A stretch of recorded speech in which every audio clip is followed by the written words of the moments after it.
बांग्लादेश की राजनीति में भारतीय साड़ी को लेकर भूचाल आया हुआ है।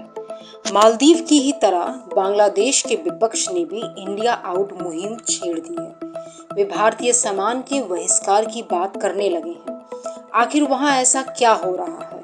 वहां की प्रधानमंत्री जो भारत के साथ संबंधों को मजबूत करने पर जोर दे रही थी, उनका क्या स्टैंड है? ये पूरी कहानी हम आपको बताने जा रहे हैं। कहानी की शुरुआत हुई बांग्लादेश में चुनाव के साथ, जहां चुनाव में फिर से शेख हसीना ने जीत हासिल की। इसके बाद से ही वहां का विपक्ष चिढ़ा हुआ था। विपक्षियों का आरोप है कि अवामी लीग पार्टी ने दूसरी पार्टियों को दबाया और हेरफेर से जीत पाई।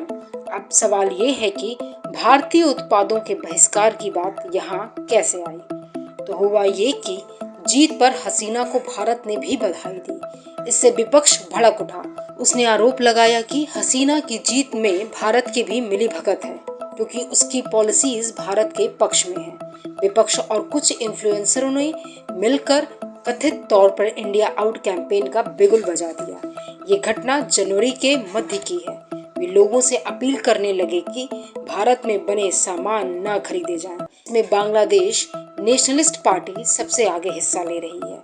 लगभग 2.5 महीने बाद इसी कैंपेन पर पीएम हसीना ने चुप्पी तोड़ते हुए तहलका मचाने वाला बयान दे दिया। उन्होंने कहा कि विपक्षी नेताओं की पत्नियों के पास कितनी भारतीय साड़ियां हैं। जब वे लोग पार्टी ऑफिस के सामने अपनी पत्नियों की साड़ियां जलाएंगे, तभी साबित होगा कि वे इंडिया में बने उत्पादों का बायकॉट कर रहे हैं। बता दें कि जो विपक्षी दल बीएनपी इंडियन प्रोडक्ट्स को बाहर निकालने में सबसे आगे है, हसीना ने उसे ही घेर लिया। वे याद करती हैं जब बीएनपी के पास सत्ता थी, जब उनके मंत्रियों की पत्नियां भारत जाया करती थी। वे वहां साड़ियां खरीदती और यहाँ वहां घूमती थी। वे एक सूटकेस के साथ जाती और 6-7 के साथ लौटती थी। द टेलीग्राफ में हसीना के इस बयान का जिक्र है। पीएम ने हालांकि भारत से इंपोर्ट होने वाले मसालों को लेकर भी सवाल किया, लेकिन साड़ी का मुद्दा उछल गया। भारत और बांग्लादेश के बीच साड़ी डिप्लोमेसी की बात पहले भी होती आई। देश के पूर्व विदेश मंत्री सुषमा स्वराज जब इस पद के साथ पहली बार बांग्लादेश गईं, तो पीएम हसीना खुद उनके स्वागत के लिए मौजूद थी।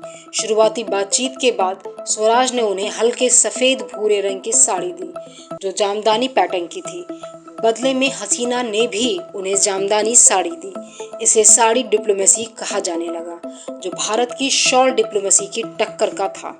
बता दें कि भारतीय नेता अक्सर देशी से लेकर विदेशी नेताओं को शॉल तोहफे में देते रहे। पीएम नरेंद्र मोदी ने भी पाकिस्तान के पूर्व पीएम नवाज शरीफ को शॉल दी थी, जबकि शरीफ ने पीएम की माताजी के लिए साड़ी गिफ्ट की। लेकिन जब भारत और बांग्लादेश की बात करें, तो साड़ी डिप्लोमेसी अलग ही स्तर की है, खासकर जामदानी साड़ी। जामदानी बुनाई परंपरा बंगाली मूल की है। इसका सेंटर बांग्लादेश का नारायणगंज है। लंबे समय तक इसे कपास और सोने के धागों को मिलाकर बुना जाता रहा। अब भी सोने का काफी थोड़ी मात्रा में इस्तेमाल होता है। जामदानी को ढकाई भी कहते हैं, जो ढाका के नाम पर है। शेख हसीना आमतौर पर जामदानी साड़ियां पहनती हैं, लेकिन इसी साल फरवरी में जर्मनी में एक कॉन्फ्रेंस के दौरान उन्होंने तंगेल साड़ी पहनी थी। साथ में साफ किया था कि वे तंगेल साड़ियां पहन रही हैं, ताकि दुनिया को बता सकें कि बांग्लादेश के पास कैसी सुंदर सांस्कृतिक चीजें हैं। इससे ठीक पहले ही पश्चिम बंगाल को तंगेल साड़ियों के लिए जीआई टैग मिला था।